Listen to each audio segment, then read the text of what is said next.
time, so they don't know drills and things to do while they practice.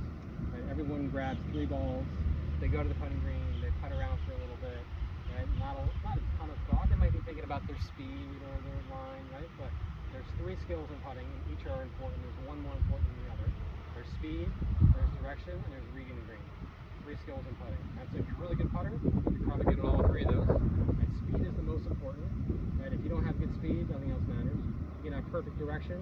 If you hit it too soft or way too hard, it doesn't matter. You can be the best reader of the green in the world. If you don't have good speed, that also doesn't matter. But when you practice, is finding either which one of those 3 skills you're not as good at and working on that specifically. Right?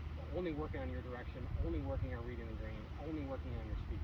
All right, so one drill I'm going to give you for speed control is going to be, I'm going to take away the hole, I'm going to give you a flat putt, and we're going to work on only speed, which means that you're not trying to make a putt, you're only trying to have good speed.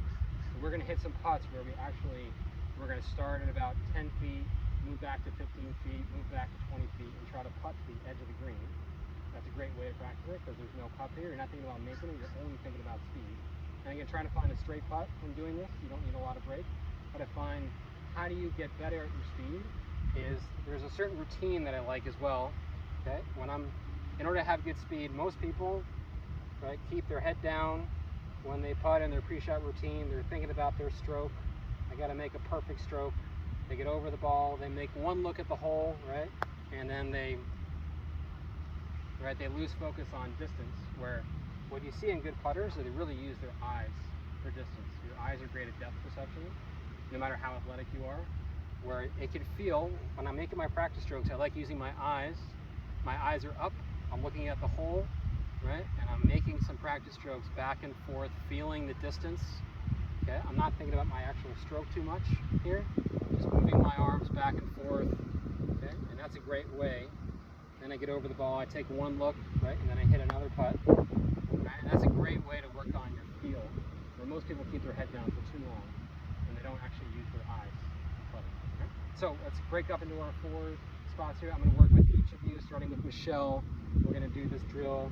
We're going to go about 10 feet away from the edge of the green here.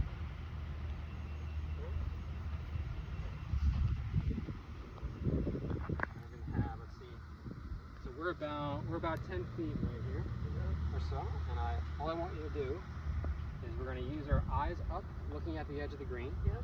And I want you to make a few practice strokes, keeping your eyes up, looking at the fringe the whole time, eyes up, back and forth, and you got to figure out how much energy do you need to put in the ball to get that ball to stop by the fringe. And not thinking about your stroke very much. And then get over the ball, take one look again at the fringe. Yep. Back, good. Okay, so a little hard, let's go a little softer. Right. Same thing, few practice strokes first. Right. Eyes up, looking at the fringe, back and through, getting a feel for distance, right. And then over the ball, one look. Yeah, that was better. Yeah. Okay. Yeah, and a little hard, but this is a great way to work on your speed control only, right? Where you're not trying to make a putt. Now try to go a little softer this time. There you go. That was better. Yeah. Right, and then work your way back from 10 feet, 15 feet.